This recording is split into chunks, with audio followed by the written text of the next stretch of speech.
Hey, hello, leaders. This is Paul Grau Jr., and welcome to Run to Your Leadership Challenges. So today, welcome to the weekend edition, and I want to talk about something that I just listened to. It was a video. It was a Mel Robbins video. I think it was a clip from her podcast or her video podcast, whatever you call it. And she was interviewing, I think it was a rerun, because she was interviewing neurologist Dr. Doty, D-O-T-Y. And apparently he had just passed recently, and so she re-released this clip from that show. Excuse me. And Dr. Doty was, it's really not important what he was talking about. He was talking about how to manifest things in your life. And, you know, it was basically how, you know, he talked about 4 steps. He said you write it down, you read it silently, you read it out loud, and then you visualize it. You close your eyes, you really visualize that thing. And he said you got to do that several times a day and actually physically write it down. And he said that creates this thought being in your mind. And basically you're reprogramming your subconscious. So the default might be whatever negative self-talk you say to yourself or positive self-talk.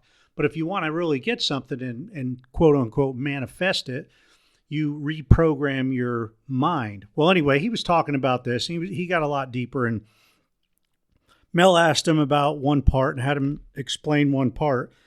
But at one part specifically, she had mentioned something about, or he was going through the process with her, and he was getting real technical in some of his terms. And one of the things he said was, he used the word salience. And Mel kind of nodded, and then without hesitation, she's like, what does that mean? What does that word mean? And he said, well, it's making something important. And then she's like, and then the conversation went on. But it really struck me, and I gained a lot of respect for the fact of her asking this, because a lot of people on podcasts, they are not that real. And if they have to ask questions, they may ask questions off the record. But I mean, I think it just shows how willing to be real Mel Robbins is. Sorry. Different person altogether, Mel Gibson. So anyway, she asked this question and they went on, and it was like they didn't miss a beat. But how many times in our conversations do we misunderstand something or maybe not get something that somebody else said, and we just kind of nod and the conversation goes on? You see, what Mel did is she showed that she was very connected and in tune with what Dr. Doty was saying. Even with all the technical stuff, she wanted to learn about it. She wanted to know. And she didn't hesitate to say, oh, what's that word? You know, salience, it's kind of a common term that I've heard people say, but to put it in those simple terms that Dr. Doty did, he just said it's making something important. That was just so cool. But the thing is, questions are so important, and it requires humility, because you're basically telling others that you don't know something, so you have to ask them. You are relying on them to teach it to you. And you're also telling them that you're interested and you want to learn. And I think that's so cool, because a lot of times we get upset when people are not upset. We might get frustrated at the amount of questions that people might ask. Or if we're with our kids and they get in that why stage, why?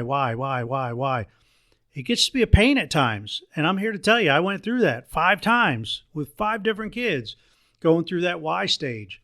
And you want to say, because it's just the way it is. But if you do that, you're depriving them of a learning moment.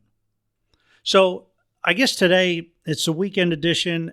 And, I'd like to encourage you to make sure that you are asking questions when you may not understand something that you think somebody else is saying or what somebody else is saying, or don't get discouraged when other people ask you questions. Encourage friends, family, kids to know that you're a safe space and that they can ask you questions. So, I don't know, a couple lessons there, but I thought it was really cool that Mel, without even hesitating, she was kind of shaking, yeah. And she's like, wait a minute, what does that mean? What does that word mean? And he explained it. Oh, okay. And then they went on. And he used it a couple more times in the interview. But then we knew that it was making something important. So that's it for today. I hope you have a great rest of your day. I hope the weather is great by you and you get to enjoy this Saturday. College football day for me. Hopefully, I'll watch a couple more games. Last week was very good. I enjoyed watching a lot of the games. And I hope you have a great weekend. And until Monday, run to your challenges. We'll see you.